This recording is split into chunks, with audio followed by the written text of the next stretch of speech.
तो चलिए ओरिजिनल प्रश्न पत्र लेकर हाजिर हो चुके हैं। तो जितने भी छात्र छात्राएं क्लास 10 के फर्स्ट टर्मिनल का एग्जाम देने वाले हैं या दे रहे हैं तो उनका साइंस का पेपर लेकर आ चुके हैं। आपको बिल्कुल 100% ओरिजिनल प्रश्न पत्र है, क्योंकि देख सकते हैं आप यहाँ पे कोड लिखा हुआ है, ये जहाँ पे भी लिखा रहेगा ये ओरिजिनल प्रश्न पत्र रहने वाला। तो 101% ये सभी ओरिजिनल प्रश्न पत्र है। तो आप लोग जितने भी क्लास 10 के विद्यार्थी हैं तो वीडियो में अंत तक बने रहेंगे, और जो लोग अभी तक चैनल पर नए हैं तो चैनल को सब्सक्राइब जरूर कर लेंगे, ताकि आने वाले हर एक सब्जेक्ट का आप लोग को वीडियो सबसे पहले पहुंचे। और आप लोग को बता दें कि आप लोग सभी का यहाँ पे ऑब्जेक्टिव का आंसर की और साथ ही साथ आप लोग सब्जेक्टिव का भी आंसर की इस चैनल पे मिलने वाला है। तो आप लोग चैनल को इसलिए आप लोग बोलते हैं सब्सक्राइब करके रख लीजिए। तो चलिए आज का क्लास में हम आप लोग का साइंस का ऑब्जेक्टिव का सभी का आंसर की डील करने वाले हैं, और नेक्स्ट वीडियो आने वाले उसमें हम लोग साइंस का सब्जेक्टिव भी करने वाले हैं। तो चलिए आप लोग इस वीडियो में हम बताएंगे कि किस तरह से इसका जो PDF है और आंसर की है उसको डाउनलोड करना है, वो भी हम बताएंगे। तो आप लोग वीडियो में अंत तक बने रहेंगे। तो चलिए जितने भी छात्र छात्राएं क्लास 10 के तो सभी के पास आप लोग इसको शेयर कर दीजिएगा। तो आप लोग देख सकते हैं साइंस का पेपर आपका 2 घंटा 45 मिनट का और 80 नंबर का होने वाला है। खंड आ यानी वस्तुनिष्ठ प्रश्न रहेगा, जिसमें से 1 से 48 तक आप लोग यानी कि 48 MCQ रहने वाला है,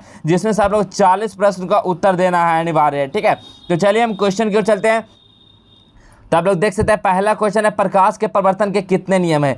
काफी शानदार प्रश्न है। प्रकाश के परिवर्तन के कितने नियम होते हैं, तो सभी बच्चों को मालूम होगा प्रकाश के परिवर्तन के कितना नियम होते हैं, 2 नियम होता है। ऑप्शन नंबर ए बिल्कुल करेक्ट आंसर हो जाएगा। अगला प्रश्न है दाढ़ी बनाने के लिए कौन सा दर्पण प्रयुक्त होता है। दाढ़ी बनाने के लिए कौन सा दर्पण का हम लोग उपयोग करते हैं, तो कौन सा दर्पण, तो अवतल दर्पण का उपयोग करते हैं हम लोग दाढ़ी बनाने के लिए। तो ऑप्शन नंबर बी करेक्ट हो जाएगा। चलिए अगला प्रश्न क्या है, समतल दर्पण की फोकस दूरी होती है। समतल दर्पण की फोकस दूरी क्या होती है, तो समतल दर्पण की जो फोकस दूरी होती है अनंत होती है। ठीक है, अगला प्रश्न है अवतल दर्पण की सामने वस्तु को कहाँ रखा जाए ताकि प्रतिबिंब उल्टा वास्तविक और समान आकार का बने। बताइए अवतल दर्पण के सामने हम लोग वस्तु को कहाँ रखेंगे ताकि हम लोग का प्रतिबिंब है जो उल्टा और वास्तविक और समान आकार का बनना चाहिए, तो कहाँ रखेंगे। तो बताइए इसको ऑप्शन आप लोग को दिया गया है कि ध्रुव पे, अनंत पे, फोकस पे और वक्ता केंद्र पे। तो कहाँ रखेंगे, तो वक्ता केंद्र पे रखेंगे। तो हम लोग का जो अवतल दर्पण का जो प्रतिबिंब बनेगा उल्टा बनेगा, वास्तविक और समान आकार का बनेगा। अगला प्रश्न है कि उत्तल दर्पण से बना काल्पनिक प्रतिबिंब होता है। उत्तल दर्पण से बना काल्पनिक प्रतिबिंब क्या होता है, तो सीधा और आवर्धित होता है। क्या होता है, सीधा और आवर्धित होता है। तो ऑप्शन नंबर है इसका बिल्कुल करेक्ट हो जाएगा, सीधा और आवर्धित। चलिए अगला प्रश्न क्या है, लेंस में मुख्य फोकस की संख्या होती है। लेंस में मुख्य फोकस की संख्या कितना होता है, तो लेंस में मुख्य फोकस की संख्या 2 होती है। ऑप्शन नंबर बी करेक्ट हो जाएगा। अगला प्रश्न है वायु में प्रकाश की चाल निर्वात की अपेक्षा होती है। बताइए वायु में जो प्रकाश की चाल निर्वात की अपेक्षा कितना होता है, तो निर्वात की अपेक्षा कितना होता है, तो कम होता है। ठीक है, निर्वात में सबसे ज्यादा प्रकाश की चाल होता है, याद रखिएगा। तो ऑप्शन नंबर ए सही आंसर हो जाएगा। अगला है लेंस की क्षमता का SI मात्रक क्या होता है। ठीक है, लेंस की क्षमता का SI मात्रक क्या होता है, ऐसे तो डायोप्टर होता है, डायोप्टर को ही लिखा जाता है क्या, M इनवर्स। ठीक है, यानी 1/m। ठीक है, 1/m डायोप्टर को ही लिखा जाता है, तो 1/m हो जाएगा जो लिखा गया है m⁻⁻1। तो इसका सही आंसर क्या हो जाएगा, ऑप्शन नंबर बी हो जाएगा, लेंस की क्षमता। चलिए अगला प्रश्न क्या है, निम्नांकित में से किस लेंस को अपसारी लेंस कहते हैं। बताइए निम्नांकित में से किस लेंस को हम लोग अपसारी लेंस के नाम से जाना जाता है, तो किसको अपसारी लेंस कहते हैं, तो अवतल लेंस को अपसारी लेंस के नाम से जाना जाता है। तो ऑप्शन नंबर ए करेक्ट हो जाएगा। अगला प्रश्न है किसी माध्यम के अपवर्तनांक का मान क्या होता है। बताइए किसी माध्यम का जो अपवर्तनांक होता है उसका मान क्या होता है, तो क्या होता है, तो सभी को पता है sin I। ठीक है, sin I बटा sin R होता है। क्या होता है, sin I बटा sin R होता है। तो कौन सा ऑप्शन हो जाएगा, तो देखेंगे ऑप्शन नंबर बी बिल्कुल सही आंसर हो जाएगा, sin I बटा sin R। चलिए अगला प्रश्न है कि पुतली को साइज कौन नियंत्रित करता है। जो पुतली का जो साइज होता है उसको नियंत्रित कौन करता है, तो पुतली का साइज को नियंत्रित कौन करता है, तो पश्चिमावी मांसपेशियां करता है। तो ऑप्शन नंबर ए करेक्ट हो जाएगा, पश्चिमावी मांसपेशियां। चलिए अगला प्रश्न हम लोग देखेंगे। अगला प्रश्न क्या है, अगला प्रश्न निकट दृष्टि दोष दूर करने के लिए किस लेंस का व्यवहार होता है। हम लोग निकट दृष्टि दोष को दूर करना होता है तो कौन सा लेंस का उपयोग करते हैं, तो कौन सा लेंस का उपयोग करते हैं, तो अवतल लेंस का उपयोग करते हैं, याद रखिएगा। ठीक है, ये सभी प्रश्न आप लोग का बोर्ड एग्जाम के लिए भी काफी ही महत्वपूर्ण है, तो सभी प्रश्नों को आप लोग याद जरूर कर लेंगे। तो निकट दृष्टि दोष करने के लिए कौन सा लेंस का व्यवहार होता है, तो अवतल लेंस का। चलिए अगला प्रश्न है प्रकाश के किस वर्ण के लिए तरंगदैर्घ्य अधिकतम होता है। प्रकाश के कौन सा वर्ण के लिए जो तरंगदैर्घ्य होता है सबसे ज्यादा होता है, तो तरंगदैर्घ्य सबसे ज्यादा किसका होता है, सभी को मालूम होगा लाल का होता है। ठीक है, लाल का। अगला प्रश्न निर्वात में प्रकाश की चाल होती है। निर्वात में जो प्रकाश की चाल कितना होता है, तो 3 × 10⁸ मीटर पर सेकेंड होता है। तो ऑप्शन नंबर बी करेक्ट हो जाएगा, 3 × 10⁸ मीटर पर सेकेंड। अगला प्रश्न क्या है, नेत्र गोलक का व्यास लगभग कितना होता है। नेत्र गोलक का जो व्यास कितना होता है, यानी आई बॉल का जो इसका व्यास होता है वो कितना होता है, तो 2.3 सेंटीमीटर होता है। कितना होता है, 2.3 centimetre. Option number A correct हो जाएगा।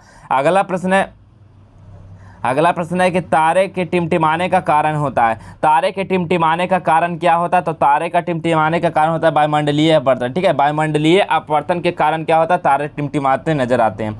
अगला प्रश्न है वो अभिक्रियाएं जिनमें अभिकारकों के बीच आयनों का आदान प्रदान होता है वह कहलाता है। क्या कहलाता है? वो अभिक्रिया जिसके अभिकारकों के बीच आयन का क्या होता है? आदान प्रदान होता है, वो क्या कहलाता है? तो वो द्वितीय विस्थापन कहलाता है। क्या कहलाता है? द्वितीय विस्थापन। ऑप्शन नंबर बी बिल्कुल करेक्ट आंसर हो जाएगा, द्वितीय विस्थापन। चलिए अगला प्रश्न क्या है?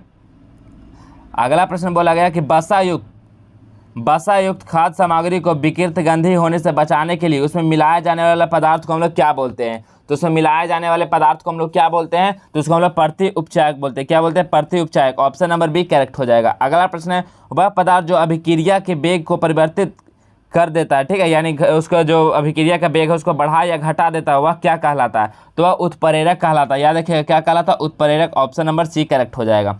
अगला है कि सिरका में कौन सा अम्ल पाया जाता है? जो सिरका होता है उसमें कौन सा अम्ल पाया जाता है? तो सिरका में कौन सा अम्ल पाया जाता है? तो यहाँ पे एसिटिक अम्ल पाया जाता है। कौन सा? एसिटिक अम्ल। लैक्टिक अम्ल किस में होता है? तो दही में होता है लैक्टिक अम्ल। और टार्टरिक अम्ल किस में होता है? तो टमाटर में होता है। ठीक है, टमाटर में होता है। ठीक है, तो ये मेथनोइक अम्ल किस में होता है? चींटी के डंक में मेथनोइक और फॉर्मिक अम्ल होता है। तो सही आप लोगों को पता होगा। तो सिरका किस में होता है? तो एसिटिक अम्ल में होता है। चलिए अगला प्रश्न हम लोग देखेंगे। अगला प्रश्न क्या है? हमारा शरीर पीएच मान के किस क्रम के बीच कार्य करता है? जो हमारा शरीर का जो पीएच मान होता है वो कितना से कितना में काम करता है? तो कितना से कितना में काम करता है विद्यार्थी? तो करता है 7 से लेकर 7.8 तक। ठीक है, 7 से लेकर 7.8 तक हमारा बॉडी का पीएच मान होता है। तो ऑप्शन नंबर सी करेक्ट हो जाएगा। चलिए अगला प्रश्न क्या है? निम्न में से कौन संश्लेषित सूचक है? बताइए निम्न में से कौन है जो सिंथेटिक सूचक है? ठीक है, कौन इसमें से सिंथेटिक सूचक है? तो 22 का सही आंसर क्या हो जाएगा? तो मेथिल ऑरेंज क्या है? एक संश्लेषित सूचक है। तो ऑप्शन नंबर बी करेक्ट हो जाएगा। अगला प्रश्न है चींटी के डंक में, ठीक है, चींटी के डंक में कौन सा अम्ल पाया जाता है? बताइए चींटी के डंक में कौन सा अम्ल पाया जाता है? मेथनोइक अम्ल, सिट्रिक अम्ल, ऑक्सैलिक अम्ल या एथेनोइक अम्ल? तो क्या हो जाएगा? तो बताइए चींटी के डंक में अभी आप लोग बताएं कौन सा हो जाएगा? मेथनोइक अम्ल हो जाएगा। ऑप्शन नंबर ए करेक्ट हो जाएगा।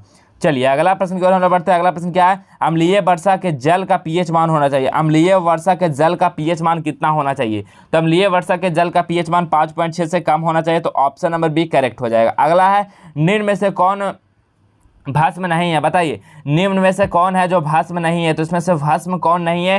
तो इसमें से जो NaCl क्या है? एक क्षार है। ठीक है, इसमें से भस्म नहीं है NaCl। तो ऑप्शन नंबर बी करेक्ट हो जाएगा। चलिए अगला प्रश्न क्या है? बूझा हुआ चूना है, इससे से बूझा हुआ चूना का कौन सा फार्मूला हो जाएगा? तो बूझा हुआ चूना का क्या होता है? CaOH के क्या होता है? हॉल्ट-OH होता है। CaOH के हॉल्ट-OH। तो क्या हो जाएगा? ऑप्शन नंबर सी करेक्ट हो जाएगा। चलिए अगला प्रश्न की ओर हम लोग बढ़ते हैं। अगला प्रश्न क्या है? अगला प्रश्न है कि मेथनोइक अम्ल का सामान्य नाम है। मेथनोइक अम्ल का जो सामान्य नाम होता है वो क्या होता है? तो फॉर्मिक अम्ल, इसी को बोला जाता है मेथनोइक अम्ल का। तो ऑप्शन नंबर ए करेक्ट हो जाएगा, फॉर्मिक अम्ल। अगला है अम्ल और क्षार आपस में अभिक्रिया कर क्या बनाते हैं? अगर अम्ल और क्षार को हम लोग जब आपस में रिएक्शन करवाएंगे तो वहाँ पे क्या निर्माण होगा? तो क्या हो जाएगा? वहाँ पे साल्ट यानी लवण का निर्माण हो जाएगा। ऑप्शन नंबर सी करेक्ट हो जाएगा। अगला प्रश्न है कि CaOCl2 का प्रचलित नाम क्या है? CaCl2 का क्या बोलते हैं हम लोग? धोवन सोडा बोलते हैं, बेकिंग सोडा या बेरेंजक चून या प्लास्टर ऑफ पेरिस? क्या बोला जाता है? बताइए CaOCl2 को क्या बोला जाता है? तो विरंजक चूनी यानी ब्लीचिंग पाउडर बोला जाता है। ब्लीचिंग पाउडर का फार्मूला होता है CaOCl2। तो ऑप्शन नंबर सी करेक्ट हो जाएगा। चलिए अगला प्रश्न क्या है? अगला प्रश्न है कि निम्नांकित में से कौन सा आयन लाल लिटमस पत्र को नीला कर देता है? बताइए निम्नांकित यानी ऑप्शन में दिया गया इसमें से कौन सा जो आयन है जो लाल लिटमस पत्र को नीला कर देता है? तो कौन नीला कर देता है लाल लिटमस पत्र को? तो यहाँ से OH आयन जो है ये क्या करता देता है? लाल लिटमस पत्र को नीला कर देता है। ठीक है, तो ऑप्शन नंबर बी बिल्कुल इसका करेक्ट आंसर हो जाएगा। चलिए अब इस नेक्स्ट क्वेश्चन की ओर बढ़ने से पहले आप लोग को बताते हैं कि इसका PDF और इसका जो आंसर की है आप लोग को किस तरह से डाउनलोड करना है। तो चलिए हम आप लोग ध्यानपूर्वक वीडियो में बने रहेंगे। तो सबसे पहले आप लोग क्या करना है? तो सबसे पहले आप लोग गूगल खोल लेना है। ठीक है, गूगल को खोलने के बाद आप लोग जस्टर एजुकेशन को लिखना है। जस्टर एजुकेशन लिखकर आप लोग को सर्च कर देना है। जैसे ही जस्टर एजुकेशन को लिखकर आप लोग सर्च करेंगे इस तरह का देख पाएंगे, justereducation.com का वेबसाइट मिलेगा। इस वाले पे क्लिक कर लेंगे। इस पर जैसे ही क्लिक करेंगे जस्टर एजुकेशन का आप लोग देखेंगे मेन वेबसाइट खुल जाएगा। अगर आप लोग अभी तक व्हाट्सएप और टेलीग्राम को ज्वाइन नहीं किए हैं तो आप लोग यहाँ से ज्वाइन कर लीजिए ताकि हर इन्फॉर्मेशन आप लोग के पास सबसे पहले पहुंचे। ऊपर की ओर स्लाइड करेंगे तो आप लोग देख पाएंगे यहाँ पे कि क्लास 10, ठीक है, इस साइड देखेंगे रेड वाला से, तो क्लास 10 ऑल सब्जेक्ट यहाँ पे लिखा गया 3रा नंबर पे। तो इस वाले पे क्या करेंगे? क्लिक करेंगे क्लास 10 ऑल सब्जेक्ट वाले पे। जैसे ही ऊपर करेंगे तो देख सकते हैं यहाँ पे सभी क्लास 10 का यहाँ पे आप लोग को मोस्ट VVI बोर्ड के पॉइंट ऑफ व्यू से यहाँ पे सभी ऑब्जेक्टिव और सब्जेक्टिव दिया गया है, तो यहाँ से आप लोग आसानी से पढ़ लेंगे। और ऊपर को जैसे सेलेक्ट करेंगे तो आप लोग यहाँ पे देख पाएंगे कि class 10 first terminal exam 2023 all question paper download, ठीक है। तो इस वाले लिंक पे क्या करेंगे, क्लिक कर लेंगे। तो इस पर जैसे ही क्लिक करेंगे तो यहाँ पे बहुत सारी इन्फॉर्मेशन आप लोग को दिया गया, तो पहले आप लोग इंस्ट्रक्शन को अच्छे से पढ़ेंगे। उसके बाद नीचे की ओर जैसे ही जाएंगे तो आप लोग यहाँ पे सभी डाउनलोड का लिंक दिया गया है, साइंस, सोशल साइंस। तो क्या करेंगे, डाउनलोड वाले लिंक पे क्लिक करके आप लोग PDF और आंसर की को डाउनलोड कर पाएंगे, ठीक है। तो अगर जो भी सब्जेक्ट का डाउनलोड नहीं होता तो आप लोगों को घबराना नहीं है, आप लोगों को वेट करना है। सभी सब्जेक्ट का यहाँ पे आंसर की और साथ ही साथ इसका PDF अपलोड कर दिया जाएगा और आप लोग आसानी से डाउनलोड करके पढ़ पाएंगे, ठीक है। तो चलिए हम चलते हैं अगले प्रश्न की ओर। सभी को पता हो गया कि किस तरह से आप लोग को क्वेश्चन पेपर को डाउनलोड करना है। तो चलिए हम नेक्स्ट क्वेश्चन को चलते हैं। तो नेक्स्ट क्वेश्चन क्या है कि धोवन सोडा, ठीक है, धोवन सोडा का जो यानी बासिंग सोडा जिसको बोलते हैं उसका रासायनिक सूत्र क्या होता है। तो धोवन सोडा का रासायनिक सूत्र क्या होता है, तो Na2CO3 इंटू क्या होता है, 10H2O होता है। क्या होता है, Na2CO3 इंटू 10H2O होता है। तो क्या हो जाएगा, 31 का सही आंसर क्या हो जाएगा, ऑप्शन नंबर सी बिल्कुल हो जाएगा correct answer, Na2CO3 into 10H2O। तो option number C correct answer हो जाएगा। चलिए अगला प्रश्न की ओर चलते हैं। अगला प्रश्न क्या है कि साग सब्जियों का विघटित होकर कंपोस्ट बनना किस अभिक्रिया का उदाहरण है। बताइए, साग सब्जी को विघटित होकर कंपोस्ट बनना किस अभिक्रिया का उदाहरण होता है। तो कौन सा अभिक्रिया का उदाहरण होता है, तो ऊष्माक्षेपीय अभिक्रिया का उदाहरण होता है। ऑप्शन नंबर ए करेक्ट हो जाएगा। अगला प्रश्न है कि स्वपोषी पोषण के लिए आवश्यक है। बताइए, स्वपोषी पोषण के लिए क्या आवश्यक होता है। तो क्या आवश्यक होता है, तो यहाँ पे क्लोरोफिल भी आवश्यक होता है, कार्बन डाइऑक्साइड और जल भी होता है और सूर्य का प्रकाश भी होता है। ऑप्शन नंबर डी इनमें सभी बिल्कुल करेक्ट आंसर हो जाएगा। अगला प्रश्न है कि श्वसन के अंतिम उत्पाद यानी एंड प्रोडक्ट ऑफ रेस्पिरेशन है, इसमें से क्या जरूरत होता है। बताइए, श्वसन के अंतिम उत्पाद इसमें से कौन सा होता है। तो यहाँ पे कार्बन डाइऑक्साइड और जल और ऊर्जा तीनों होता है। तो ऑप्शन नंबर डी करेक्ट हो जाएगा। चलिए अगला प्रश्न की ओर हम लोग बढ़ते हैं बाबू। तो अगला प्रश्न है मानव आहार नाल, ठीक है, मानव आहार नाल का सबसे लंबा भाग क्या होता है। यानी ह्यूमन एलिमेंट्री कैनाल का जो सबसे लंबा भाग होता है ये क्या होता है, छोटी आंत होता है। क्या होता है, छोटी आंत। ऑप्शन नंबर बी करेक्ट हो जाएगा, छोटी आंत। अगला प्रश्न है चालनी नलिकाएं जिसको हम लोग सेवी ट्यूब बोला जाता है, उसमें पाई जाती है, क्या पाई जाती है चालनी नलिकाएं में। तो चालनी नलिकाएं में क्या पाई जाती है विद्यार्थी, तो इसमें फ्लोएम होता है, ठीक है, फ्लोएम होता है चालनी नलिकाएं में। तो ऑप्शन नंबर सी करेक्ट हो जाएगा। अगला प्रश्न है RBC की जीवन अवधि कितने दिनों का होता है। जो रेड ब्लड कॉर्पोरेशन होता है इसका जो जीवन अवधि कितना दिनों का होता है। तो कितना दिनों का होता है, तो 120 दिनों का होता है। ऑप्शन नंबर ए करेक्ट हो जाएगा, 120 दिन। अगला प्रश्न क्या है देखेंगे। अगला प्रश्न क्या है, निम्नलिखित में, ठीक है, निम्नलिखित में से किसे रंध्र के छिद्र घिरे रहते हैं। बताइए, निम्नलिखित में से किस में जो रंध्र के छिद्र से घिरे होते हैं। तो किस में घिरे होते हैं, तो ये गार्ड सेल में होता है, ठीक है, गार्ड कोशिका में होता है। ऑप्शन नंबर बी करेक्ट हो जाएगा। अगला प्रश्न है ATP का विस्तारित रूप क्या होता है। ठीक है, ATP का विस्तारित रूप क्या होता है, इसका फुल फॉर्म क्या होता है, आप लोग से पूछा ATP का। तो ATP का क्या होता है, तो एड्रोनोसिन ट्राइफॉस्फेट होता है, ठीक है, एड्रोनोसिन ट्राइफॉस्फेट होता है। ऑप्शन नंबर सी करेक्ट हो जाएगा। चलिए अगला प्रश्न हम लोग चलते हैं। अगला प्रश्न क्या है, तो अगला प्रश्न देखेंगे क्या है कि मानव में वृक्क यानी किडनी एक तंत्र का भाग है जो संबंधित किससे होता है। बताइए, मानव में जो वृक्क एक तंत्र का भाग है जो संबंधित किससे होता है। तो किससे होता है, तो उत्सर्जन से होता है, ठीक है, उत्सर्जन से संबंधित होता है मानव का वृक्क यानी किडनी, ठीक है, ये किससे, उत्सर्जन से संबंधित होता है। तो ऑप्शन नंबर सी करेक्ट हो जाएगा, उत्सर्जन। ठीक है, तो देखेंगे आप लोग साइंस का जो पेपर होगा उसमें आप लोग 40